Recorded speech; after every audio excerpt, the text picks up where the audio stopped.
Morning again. It is indeed the final panel of the first in-person global seminar since the pandemic struck, and I'm pleased to see there's still so much interest in discussing our work on the insurance capital standard and providing you with the preview of the comparability assessment consultation we launched on Wednesday evening. As we enter the third year of the ICS monitoring period, momentum is growing as we approach the finishing line for developing the actual standard. We have achieved a great deal despite the pandemic, although there's still plenty to do. We remain committed to delivering an ICS that takes into account different business models and risk exposures and jurisdictional differences, while providing a common language for supervisors to more effectively supervise internationally active insurance groups. In addition, thanks to the hard work across our membership, we have been able to publish the consultation on Wednesday on the draft criteria for assessing whether the aggregation method provides comparable outcomes to the ICS. As a result of the publication of the consultation, I'm pleased to say that the overall aggregation method comparability assessment process remains firmly on track, exactly as we had designed it after our Abu Dhabi meetings, with the aim of adopting the definition of comparable outcomes, high-level principles, and finalized criteria at the IAIS AGM in November 2022 in Chile, and undertaking the actual assessment starting in mid-2023. All parties to the process are fully committed to finding practical solutions in line with the goals we set out in past agreements. There are real complexities in comparing two frameworks that are methodologically and conceptually quite distinct. That's why all involved agree that to be credible, this needs to be a robust technical assessment. But given that the approaches have different conceptual starting points, some judgment will need to be applied in determining the outcome of the assessment. And we also believe that feedback from stakeholders will be crucial in shaping the final document and ensuring it is fit for purpose. Therefore, we very much look forward to your comments and constructive engagement. The consultation period has started, it's open, and ends in mid-August. Launching this consultation in Dubrovnik means we have the opportunity to hold our normal virtual public consultation webinars as a live-in personal event.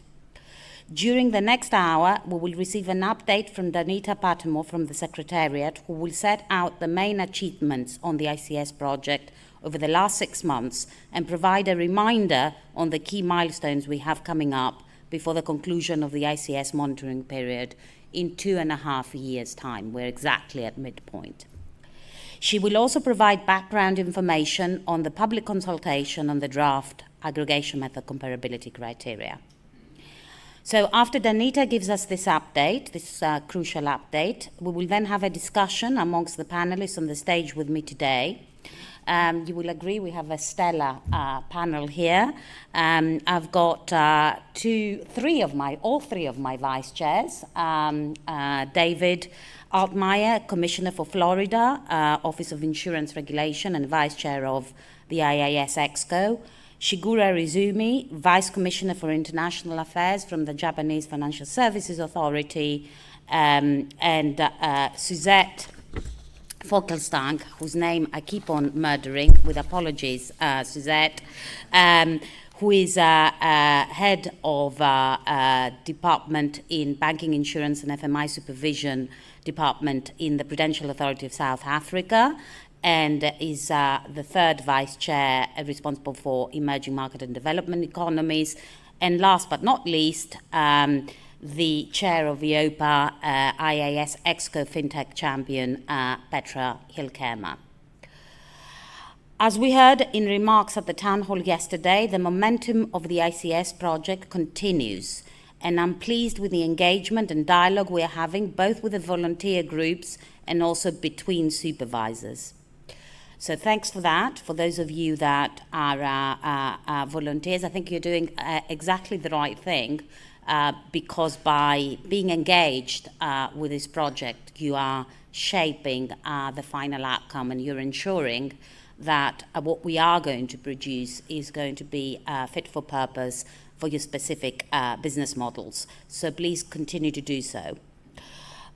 With that, I would like to hand over to Danita, and who will give us the full update. Danita Patimo, the floor is yours.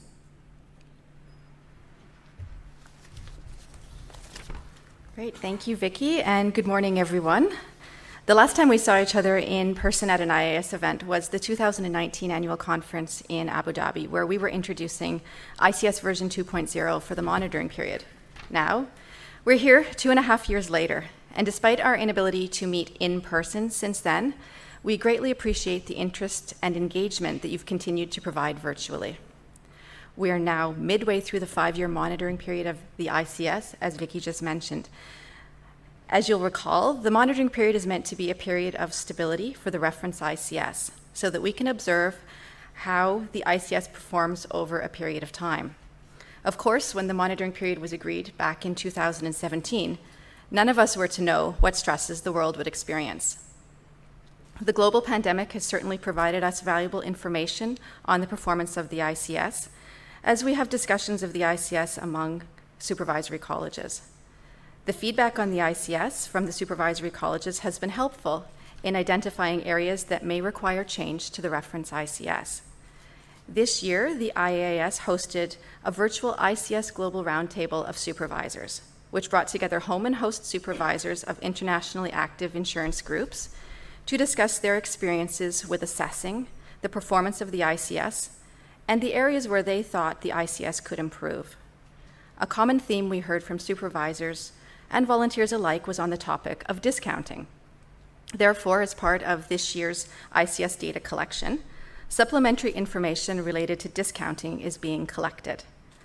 While the reference ICS has not changed this year, the supplementary information will provide us with data and information about the impact that certain changes related to discounting could have on the ICS as we progress discussions on ICS as a prescribed capital requirement. The ICS data collection package will be made publicly available later this month, and many of the technical details will be available for you to see. As we look forward on the ICS, the period ahead will be very busy and very intense. Next year at this time, in Seattle, at the Global Seminar, we are scheduled to release the public consultation document on ICS as a prescribed capital requirement.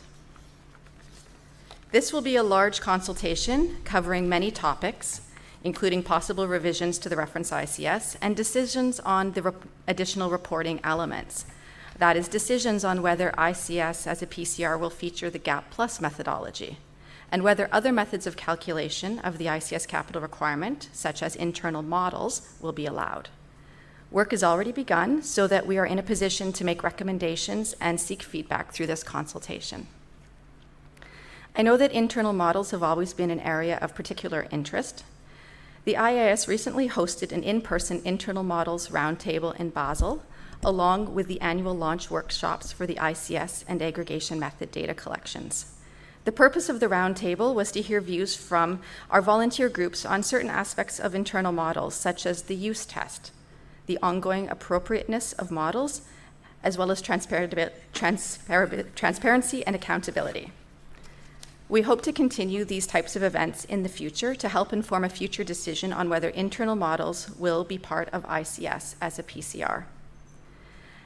At the same time as the ICS consultation, we will also launch a consultation on revisions to ICP 14, which is valuation, and ICP 17, capital adequacy, which form the foundation of the ICS. Work on these ICPs has begun, and solid progress is already being made. Finally, I would like to provide some background information on the public consultation on draft criteria that will be used to assess whether the aggregation method provides comparable outcomes to the ICS. That consultation was launched on Wednesday evening, as Vicky mentioned. The IAIS began developing the draft comparability criteria almost a year ago, in April 2021, following agreement on the definition of comparable outcomes and 6 high-level principles. Detailed criteria have been developed for each of the 6 high-level principles. These draft criteria are the subject of this consultation. And the criteria have been developed in a way that neither precludes the AM at the outset as an outcome equivalent approach to the ICS for measuring group capital, nor given a free pass.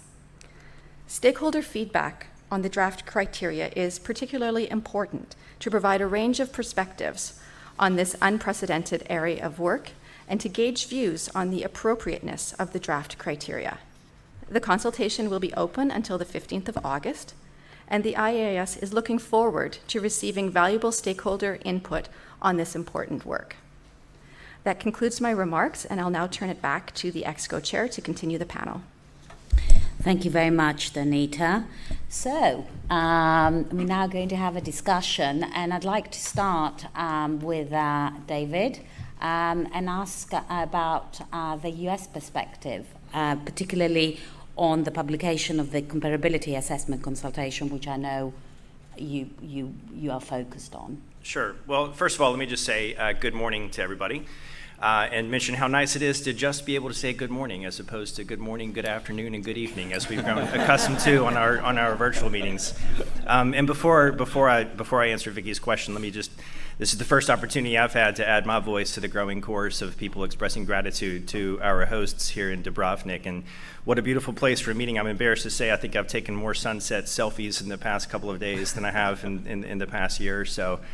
But with respect to the consultation documents, I think listening to Danita say that it's been 2.5 years since we were in Abu Dhabi, that's a strange thing to hear, because in some respects Abu Dhabi feels like such a long time ago, in other respects it feels like just a few months ago. So to quantify it, saying 2.5 years is an odd thing to hear, but it has been 2.5 very busy years, and I think the consultation document that you have now is a reflection of all of that work that we've done over the past 2.5 years. We have been engaged with our colleagues at the IAIS in a lot of really great, robust, and as Vicky said, it's sometimes harmonious discussions with respect to these criteria, other times not quite so harmonious, but I think we were ultimately able to get to a place in those discussions where we reached a consensus that our future discussions on these criteria are going to benefit greatly from having feedback from our stakeholder community. As Danita said, this is a big consultation. There's a lot of things in there. There's a lot of important things in there. There's a lot of technical things in there. And I think that we are all going to benefit very, very greatly from having your feedback on a variety of those different issues. And so I think we're all looking forward to having your feedback on that. I think, as I tell my domestic stakeholder group all the time, I think we're going to make better decisions the more robust and well-rounded our perspectives are. And so we really encourage you all to engage with that process. Your track record makes it clear that we have no doubt that you will engage with that process, and we're very much looking forward to it. So, and looking forward to continued conversations post-consultation on this really important project. Thanks, David. Now, turning to Petra for an EU perspective, both on the consultation paper, but also on the ICS, which is entering its third year of monitoring. Yes, thank you very much, Vicky, and good morning, everyone. Well, as you all know, I started in this role in September, and I wasn't new to the IAIS. I have been around till between 2007 and 2015, and I stepped back in last year. And to be frank, I was pretty amazed how far the process with the ICS had gotten.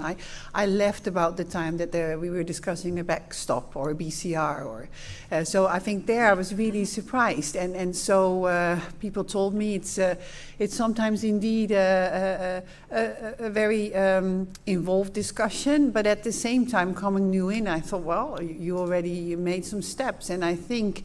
If I look both at the ICS as well as where we are now with the criteria for comparability, I think both are true. I missed Abu Dhabi. I really missed something, I believe, but I'm happy I'm in Dubrovnik, able to agree on a document that I think gives first of all, and now I'm talking about the comparability criteria, I think it gives a very fair reflection of where we are.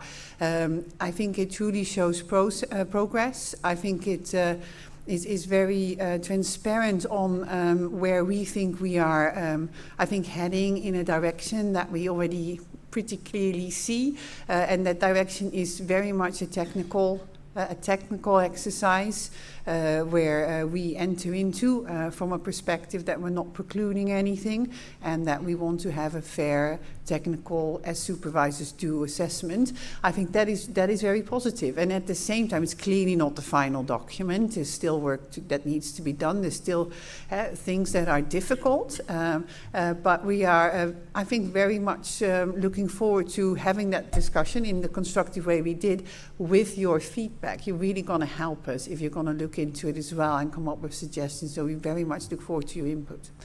On the ICE itself, on the ICS itself, I think IOPA has always been supportive of that. We think it's very important to have at the global level, with insurance really being a global player. I think gaining in importance to manage society's risk in a time that there's so much also new risks. So do that in a market-adjusted valuation network, and having a robust way to assess risks, I think in a sufficient way, I would say, I think is very helpful. And I think the ICS is very much moving in that direction.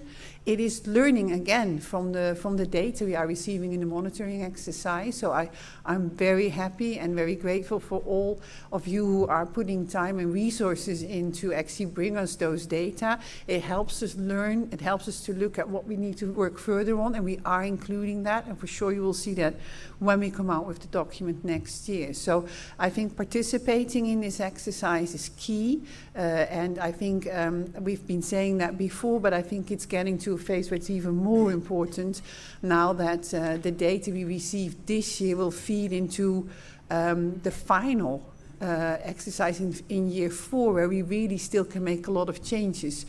For us, the last round very much will be a red flag to check if we got it right.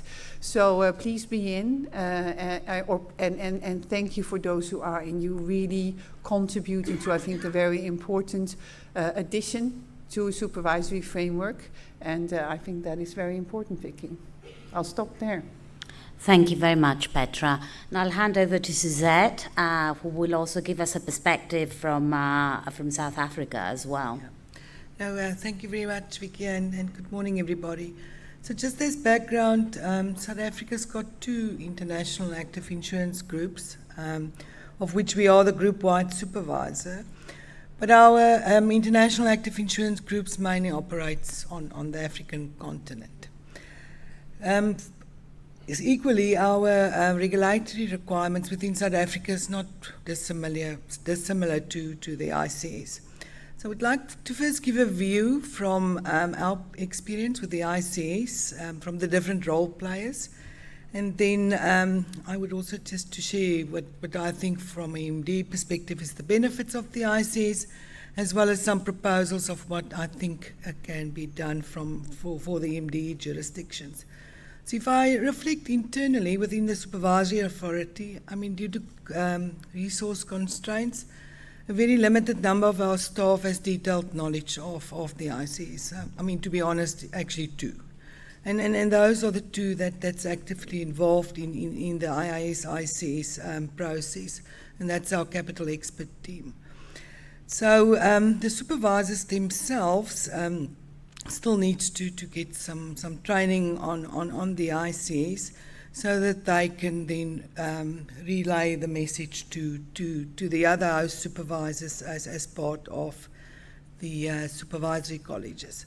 So we were able to use the ICS dashboards that was prepared to the IAIS to train our own internal frontline supervisors, but also then to use as a basis to give the message through to the other host jurisdictions.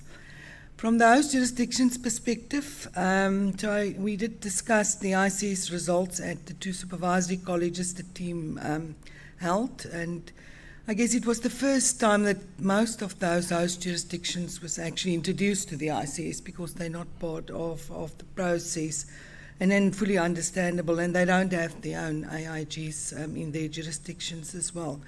I think the other challenge, not only for some of those jurisdictions that we are involved with our AIGs, but some of the other emerging markets as well, is that some of them haven't yet implemented their own risk-based solvency regime. So looking at a risk-based solvency calculation might also be a bit challenging.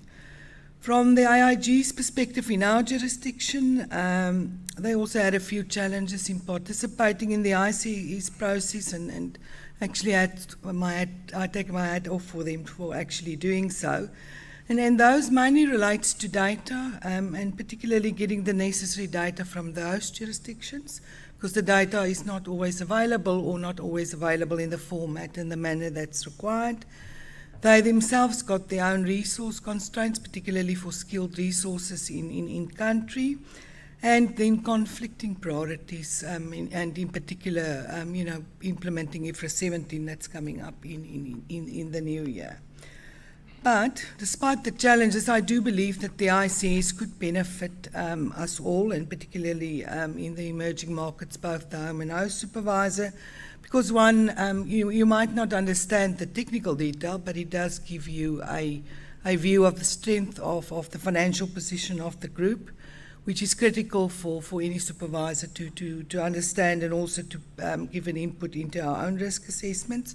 It also gives you a reflection of the risk drivers within the IIG, and you will be able to take those back to the solo entities that you supervise on a solo basis.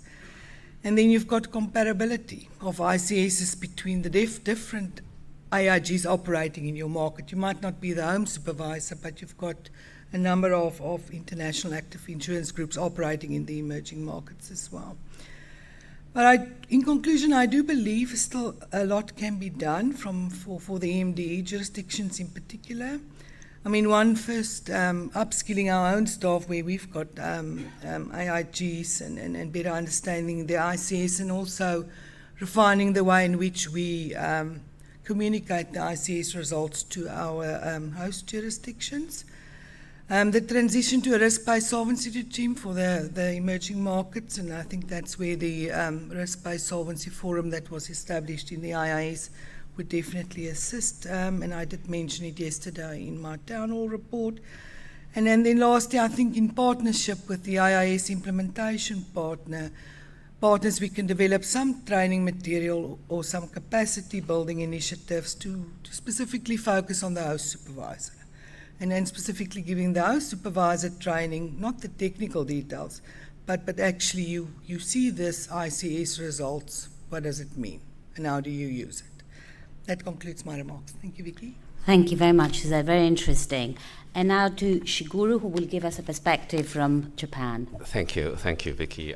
First, I think David put it very well in overall context, what we have achieved at this conference. But I wanted to also thank the Croatian authority for this wonderful setting, and I think the setting actually helped a lot in our reaching this agreement. And I also want to highlight the leadership of Vicky, and definitely I think she has been instrumental that we have been able to come this far, and the work of the Secretariat headed by Jonathan.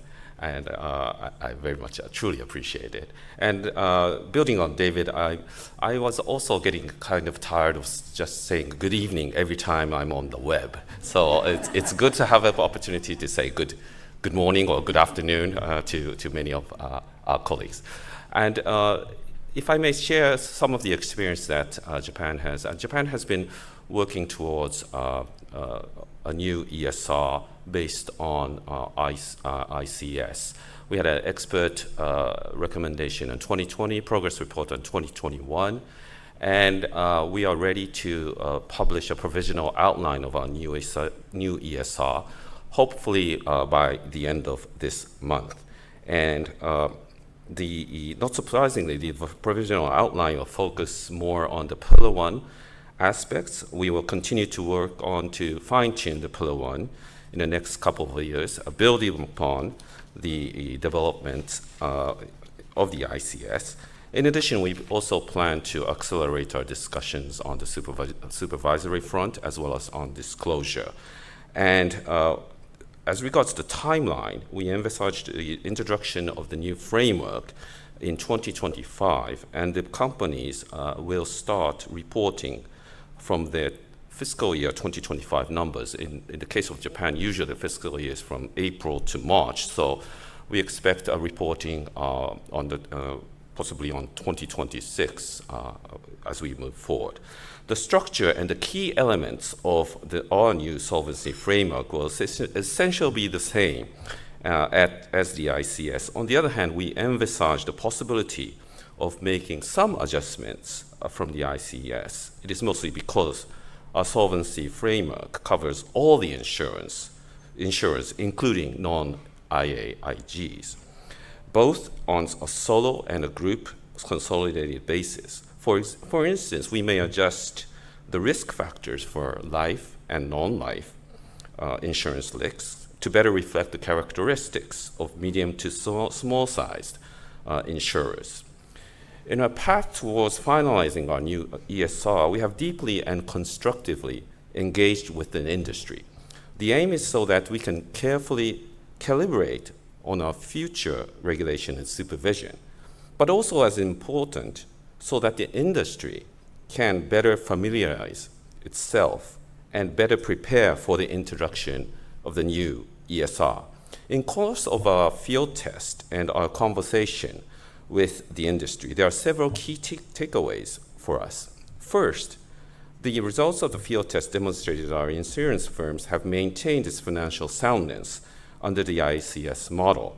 Second, the industry has been steadily preparing for the implementation of the new ESR, and we have engaged in a high-level dialogue with them and encouraged the firms to discuss the new ESR's implication on their business model, risk management, product innovation, and asset management.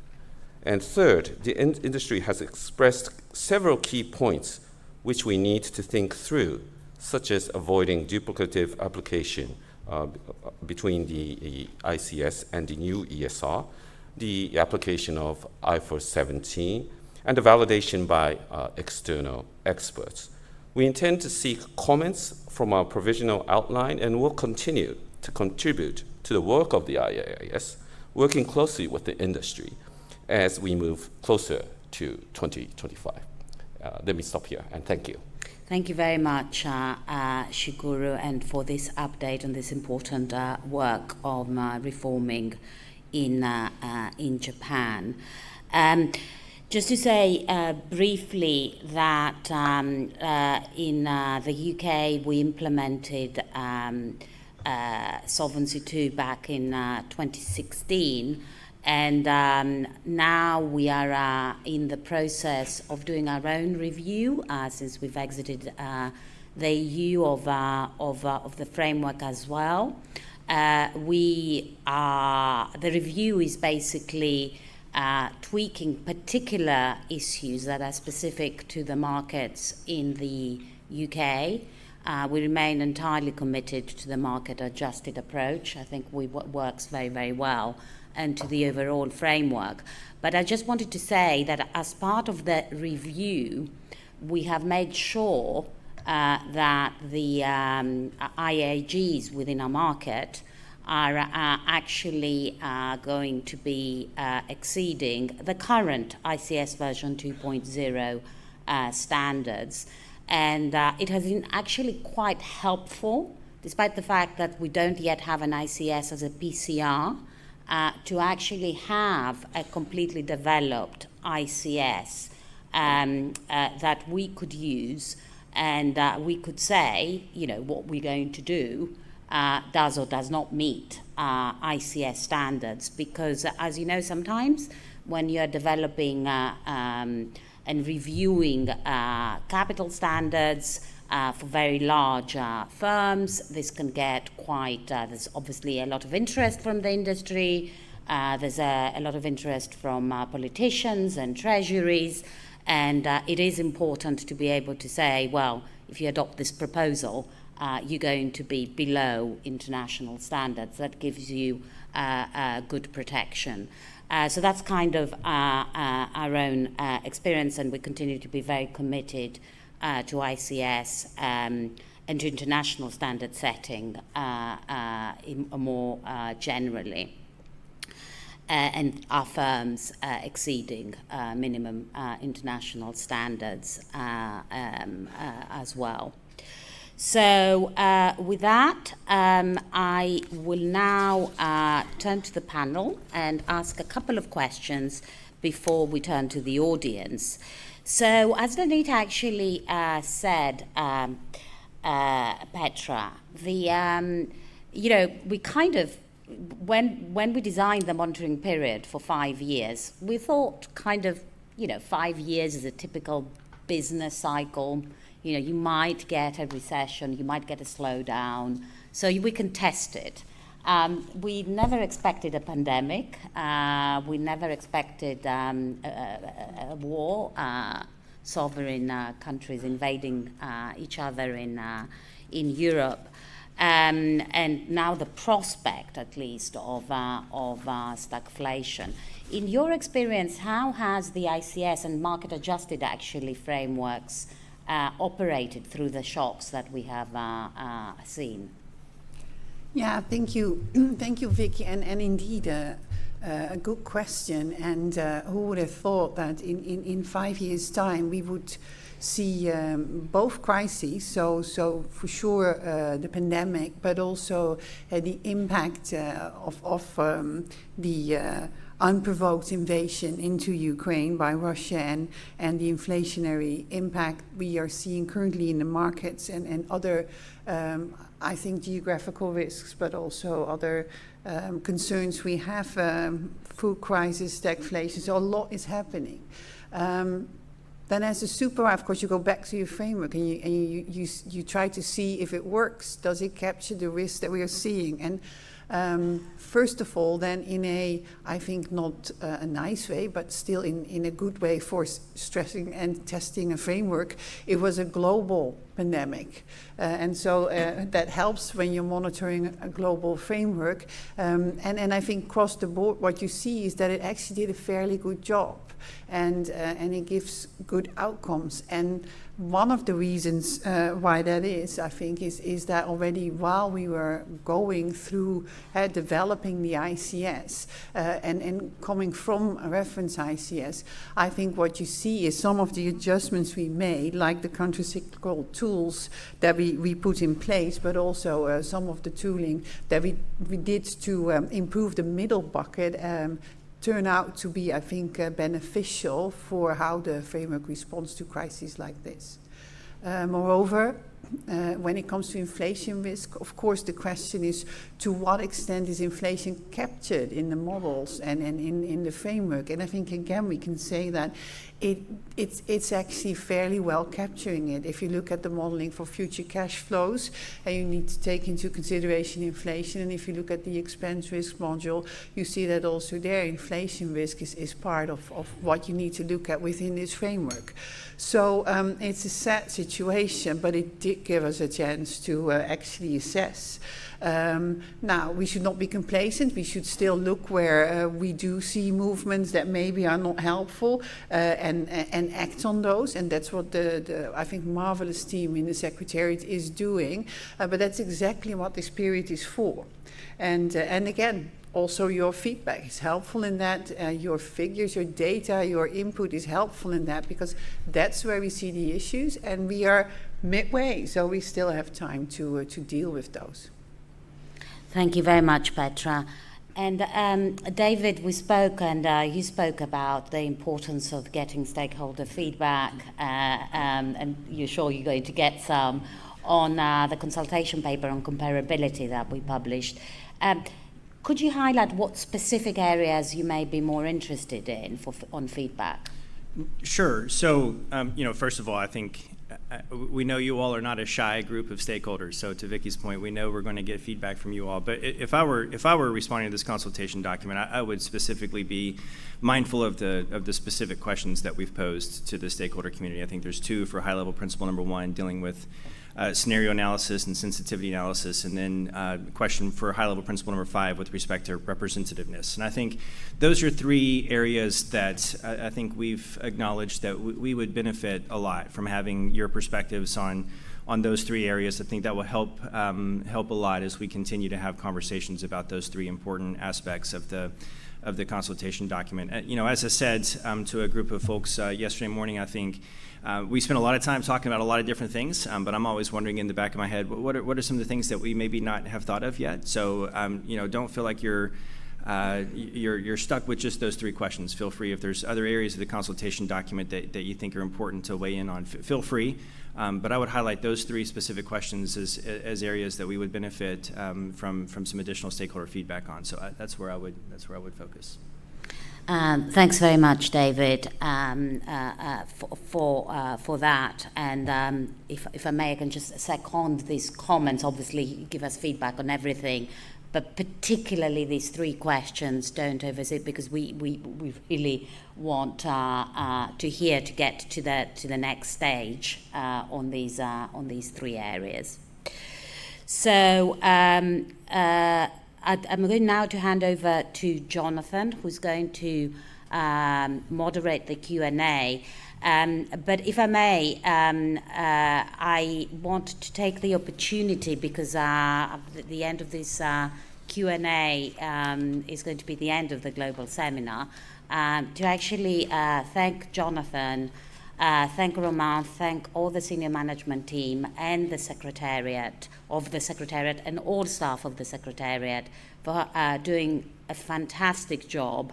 I and the vice chairs and others get credit for what we have done, but actually all the hard work, the day-to-day hard work happens from the Secretariat.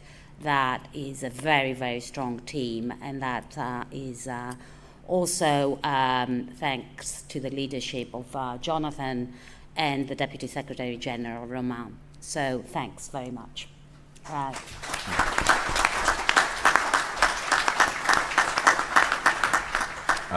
Thank you very much, Vicky. Great. So let's open up for some questions. I know there are probably a few out there. Please, in the second row here. Just a reminder, if you could please give your name and your organization. I'm Robert Gordon with the American Property Casualty Insurance Association, and I'd first like to thank the panel members for your leadership on understanding and hopefully embracing each other's capital frameworks. But in terms of the timing, in light of the delays from COVID and that the economic study, impact study of the ICS will not begin until late next year, rather than rushing to potential disagreement at this late stage towards a somewhat artificial deadline, wouldn't it be helpful to have the results of that economic impact study first to further inform your decisions on comparability? Okay. We can, just checking you can hear me okay. There we go.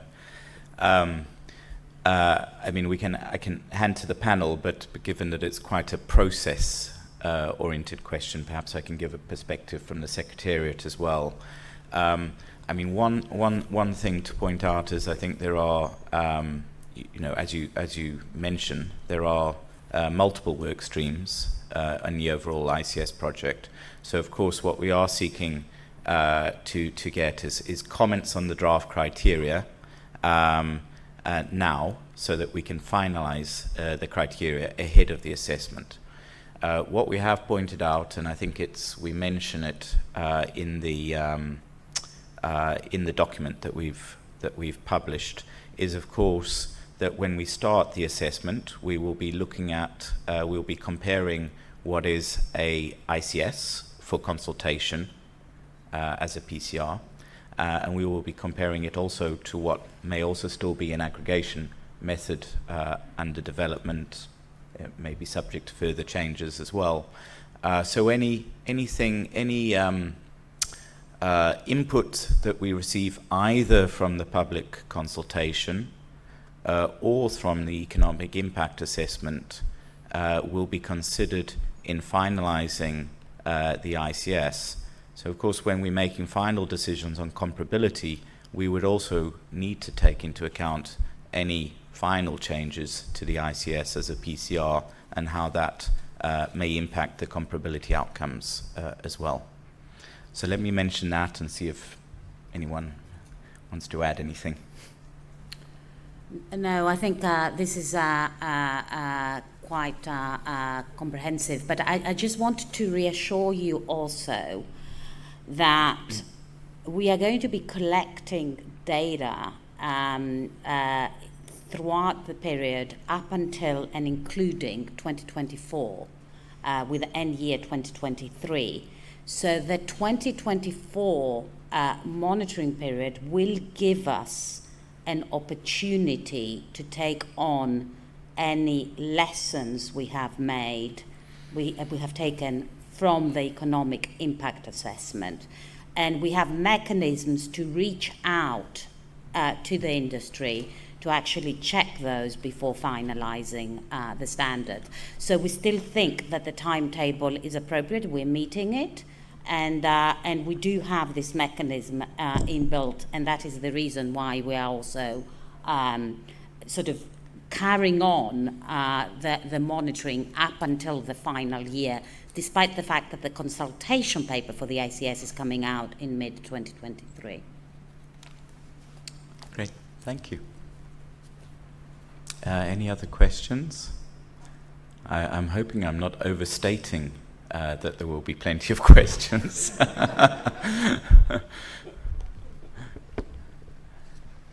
We have, here we go, in the fourth row. Oh, sorry, Robert, I didn't see you. Good morning, and thank you for the opportunity. I would just say, again, thank you for these candid conversations.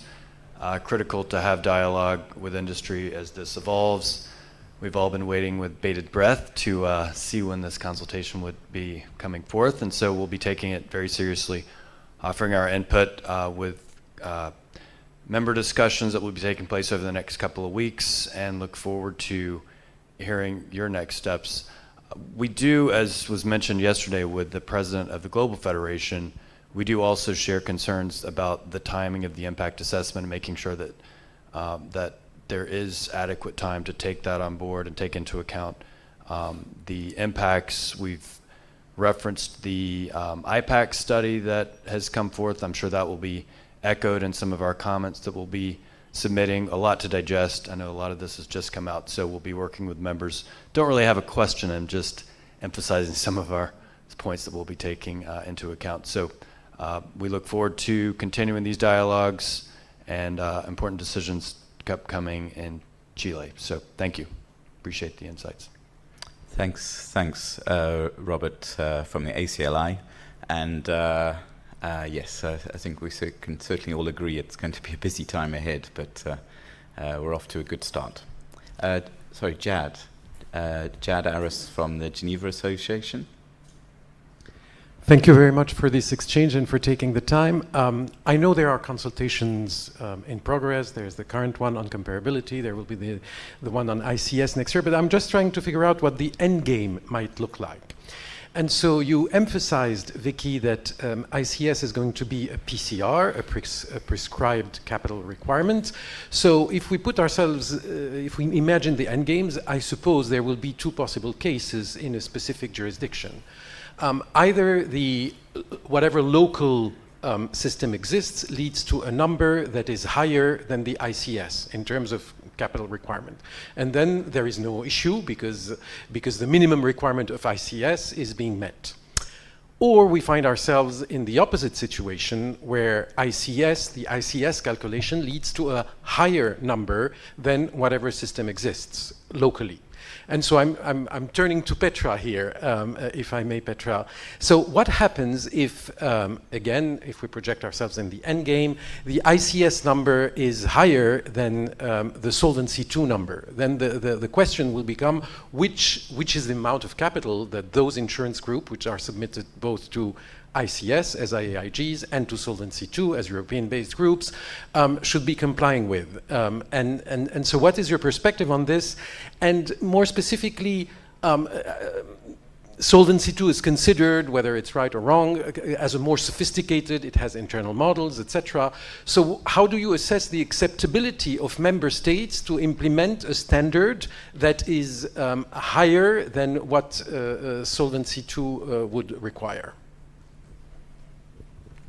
Yeah, well, Robert, thank you for the question. And in a way, I do not have a glass ball with me today, but I think what your question is what happens if in one way or another, and I don't think we're just comparing a number. I very much think we are looking at frameworks. We are looking at how risks within a framework are assessed. I think whether or not you do that through PCR ICS routes or even through a comparability study, to be frank, I think what you first do is if you find them one-on-one, that makes life easy.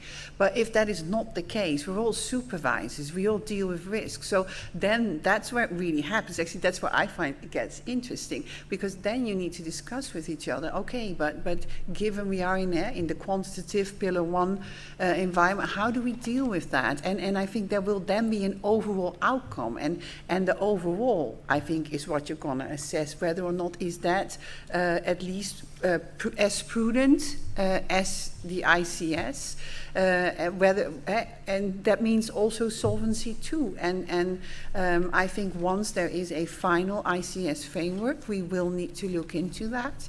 And if the end result of that would be that we need to change parts of Solvency II, then we need to do that. I think that means being committed to an ICS. Naturally, also in Europe, there's now a review ongoing of Solvency II. I truly believe no revolution, but there will be changes. But we are monitoring the changes, and then also how that fits with what is happening in the ICS. And then, like Vicky says, I think that's just a good thing to do. And again, but maybe just to finalize my answer, I think it's very important to not say that we're comparing a number. I think we're very much looking at the way in a risk-based approach, supervisors try to assess risks that an insurance company is running in a way that we would feel as a global standard setter to be prudent. Thanks very much, Petra. And if I may perhaps take the opportunity to echo a message that I know was part of EIOPA's communication yesterday, that this also underscores, I think, the importance of participation in the ICS monitoring period from firms, particularly those who are interested in the potential use of internal models within the ICS. So hopefully that's a message that's gone out clearly as well. Yeah, if I may, John, maybe on internal models, I get questions on that. So internal models are a part of Solvency II, and they're, again, that's not just a number and that you compare to the standard model. That really is, quite an investment for the insurer, but definitely also for the supervisor.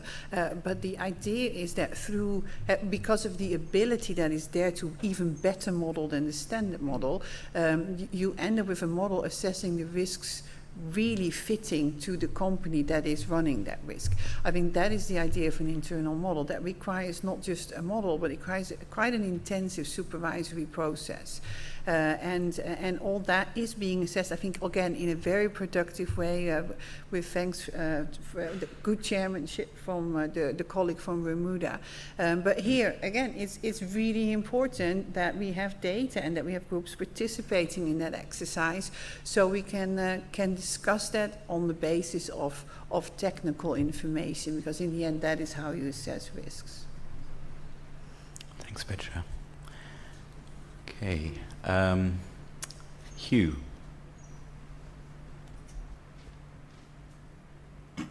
Thanks, Jonathan. Just 3 quick questions. Not necessarily all easy, but there we go.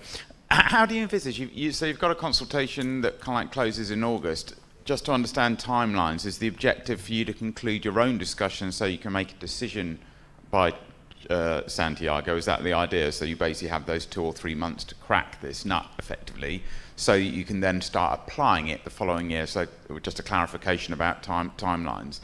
And then secondly, coming back to the PCR point, I think one of the challenges is, my understanding hasn't changed, is that this is a group capital standard. It is not a entity level standard. So I'm wondering what the challenge is, particularly in local jurisdictions where you have, in Japan or others, I'm wondering what happens where obviously you're now trying to what extent ICS itself at a group level may be different to your local level, which is being applied at an entity level. How do you basically not reconcile, but how do you look at those two? Because you may find that your sum of a local entity may be different to the sum of your group. I'm not talking in aggregation terms, but just generally how the application comes. And I suppose the other thing, and I agree, Petra, you won't have your crystal ball, but I think the one thing that companies won't want to do is end up trying to manage on more than one basis. So I think the ultimate thing is at the point you say it's a PCR, to my mind, if we just end up introducing two standards rather than one, and which you manage, one may go up and down. I would say the important outcome is we end up with a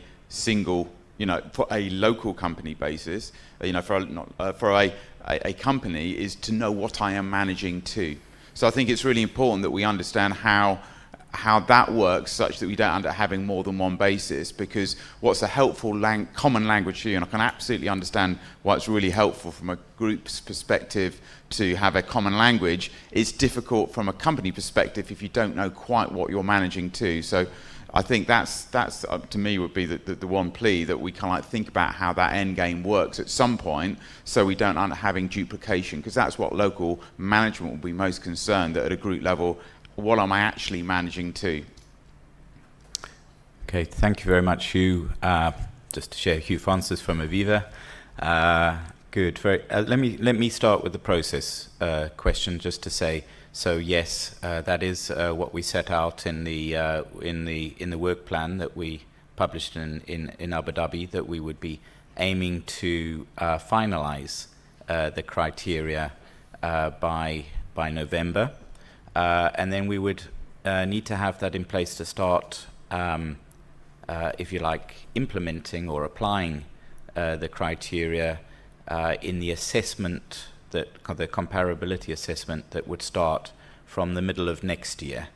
So as you can see, there's a little bit of a buffer there, but of course that allows us time to do the planning and so on for the assessment. And then on your second question around the PCR, I open up to the panel to see who'd like to come in on that. Thanks. Maybe Shiguru can come in about the sort of so-called, I think you covered it in your remarks briefly, as an example of how you're planning to deal with it. Sure, that's a very good question, actually. And in our provisional outline, which we haven't released yet, it's about 150 or 60 pages, but in this, I think that is an important issue, how to perhaps, if I take it right, how to consolidate in a global context when you have different frameworks. And I think it's quite close to what Petra mentioned, because when if the ICS is finalized and we are benchmarked against the ICS, we are benchmarked not just by numbers, but also on the total framework. So when we think about how it works in the local context, whatever we do, we haven't made it, and we are clear that we have not made a decision on how to consolidate on this. But whatever we do with it, we need to make sure that in the overall consolidated context, that we can say that this is an implementation of the ICS to be finally agreed as we move towards 2025. So I can't give you a very definite answer, but that's the thinking that we have on how to understand what would be a fair implementation in the assessment process. So that's after 2025, what I'm talking about. Thank you. David? So I think I would just add, the United States is, and I should clear, I'm speaking in the context of the aggregation method at this point, but the United States has historically been a jurisdiction that has looked at capital requirements on a legal entity basis. And beginning under the leadership actually of John Huff, who's here in the audience, we began a solvency modernization initiative quite some time ago, and one of the critical parts of that was expanding our group supervision. We enhanced our holding company analysis, we introduced ORSA, we introduced a host of other group solvency tools. And then back in 2016, as a continuation of that effort, one of the things that we introduced was, for the first time, a group capital calculation. So now in the U.S. we have two data points. We have our risk-based capital framework that's on a legal entity basis, and we have our group capital calculation that, for the first time, will be an assessment of capital at the group level. And I think we're convinced that we can have a framework in which you have those two data points working, I hate to keep borrowing your word, but working harmoniously together. And I think it's going to give regulators an insight into not only capital at a group perspective, but also how the capital at the legal entity basis impacts that. And to Petra's point, I think it's all about the framework. It's all about, given those two particular data points and all of the other data points that you have as part of your framework, what kind of supervisory plan do you build from that, and how is it that you're ensuring that firm can continue as a going concern in your marketplace? And so I think to Shagir's point, it's a really good question, but I think that it can be done in a way that's very effective for supervisors and for the market as a whole. Yeah, and if I may add, I agree with all my colleagues said. It is very important. I mean, I did say that, for example, from a perspective of the UK, that we are entirely committed to be as prudent as international standards, and that's across the industries that we regulate, not insurance, by the way. It's a strategic commitment. But I mean, in terms of what will be the standard in capital after 2024, it's the group capital standard that we will have to meet. Beyond that, it is our and it is the whole approach, not just the number. It's the whole approach, exactly as Petra explained. Beyond that, it is within our own jurisdiction how exactly we make it work with the local entity, and we will, of course, trying to ensure that it is coherent. But it is within what we need to meet is the group capital standard at that particular stage. So we can also ensure that there isn't duplication, that we make the reforms, etc., in whichever way is better for the jurisdiction. And just to explain, in the same way that at the moment, for example, within the IAIS, we do member assessment reviews of insurance core principles. So we go into a particular jurisdiction and we see, do they meet the insurance core principles? We are going to be doing that after we have launched the ICS for ComFrame. And the ICS is the quantitative pillar of ComFrame. So after we launch the ICS, there will be a process whereby we go into jurisdictions with IAIGs and we look, are they implementing the ComFrame standards? And within that, that's the aspect of the ICS we look at. And that is exactly what, international standard setting bodies sort of do. Thanks. Great. Thanks very much, Vicky. I think that's a very good note to finish on, actually, looking ahead to implementation. Thank you very much to the panel, first of all.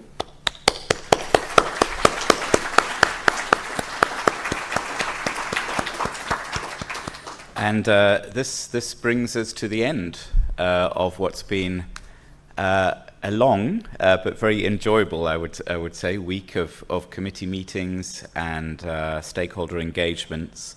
Just to say, I'm very pleased that so many people were able to join us, and that, as many have reflected on, that this ability to meet again in person has not only added to the efficiency and effectiveness of our decision making, and the sharing of information between us as members of the association and all of you as stakeholders, but it's also contributed considerably, I think, to rebuilding social capital and dare I say, some good team building opportunities last night as well at the farewell event.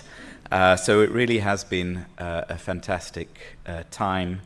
It was not only a chance for us to share updates on our progress with all of you, but it's also been a chance to engage on topics that are top of mind for all of us: climate risk, cyber risk, protection gaps, the macroeconomic outlook. I'm not going to attempt to do any sort of summary of the panels over the last 2 days, but I would say for me there were a few key takeaways from each of the panels. I mean, we started out discussing issues of sustainable development, and for me I think a key takeaway from that panel, which really resonated with our EXCO discussion the day before, was this idea of really looking more at this issue of protection gaps, and particularly climate risk-related protection gaps, including natural catastrophes. And I'm happy to say we have identified this as an area where we as the IAIS will do more work in the coming year or so, really looking at what the supervisors can do to further these objectives. Then we had our discussion on climate risk scenario analysis, where I really think the common message there was we're all in this together, we're all learning together, and we need to continue to exchange. And I would say we are very committed to that as the IAS, and that's why we will continue to set up a number of roundtables and engagements going forward on this topic, with the idea of creating some global frameworks which can help to improve harmonization.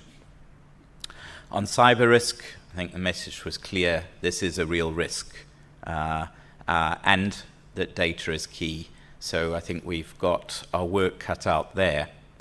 On the holistic framework, we received, and the financial stability outlook, I think we received some stark messages about the risks that are out there, the vulnerabilities, but also a lot of good news about a real message of consensus around how the global monitoring exercise and the holistic framework are an incredibly useful framework to help identify, mitigate, and address a range of unknowns, and really helping both the supervisory community, but we also heard from insurers with real benefits. So that was a very strong message there. And then on this last panel, I think great news, the message around first on the ICS, how this is really moving from a conceptual framework into implementation now. And I think a lot of our thinking has shifted from, we've got work to do on design, but we're also thinking ahead to the implementation stage. And then, of course, on the comparability assessment, how there's been really good progress, but there is nothing, there's no final decisions yet, and we really need to include as much stakeholder input as possible as we look to finalize that. So, I mean, this has been incredibly helpful sessions. I think a constant throughout these discussions has been the global nature of the risks, the challenges that we face, and the real benefits of engaging on these issues at the global level. And I think that was a common message throughout the past 2 days. So these inputs have also provided really, as with really excellent inputs to our strategic discussions in September at our EXCO retreat as well. So this is why I think the power of the global seminar coming as it does in June, ahead of our strategic discussions in September on the priorities for the year to come. I'm also very grateful that we will be able to reconvene as a community in person again in the week of the 7th of November in Santiago de Chile. So let me give a shout out for the next opportunity to come together like this, and registration for that event will open in late July. So I look forward to seeing all of you there. Before you go, please help us to continue to improve these events by completing a short survey. The QR code on the screens will link to a survey which we encourage you to complete. There we go, just in time. And last, but by no means least, a huge thank you to the people that have made this week's meetings possible and run so smoothly. So I think, Ante, you will have a number of repeat visitors to Dubrovnik, and I think all of us will take away memories not only of the harmonious nature of the decisions we were able to achieve and the ability to reconnect, but also the beautiful setting in which we were able to do it, and the ability to meet with so many people and to benefit from such warm hospitality. So I would like to thank Ante and your whole team, in particular Secretary General Vesna Kadic and Alexandra, for their great support. And from my team to your team, a huge thank you. And speaking of my team, last but not least, a huge thank you to the fantastic team in the Secretariat, Hannah, Joe, Malou, Melanie, who've really borne the brunt of the organization. But actually, it's a real team effort. So to the entire Secretariat team who is here this week and who had the opportunity to bond last night on the dance floor, thank you. It's been a fantastic experience, and thank you for always going above and beyond the call of duty and continuing to deliver quality results. So that's it from me, and I look forward to seeing you all in Santiago in November. Thank you very much.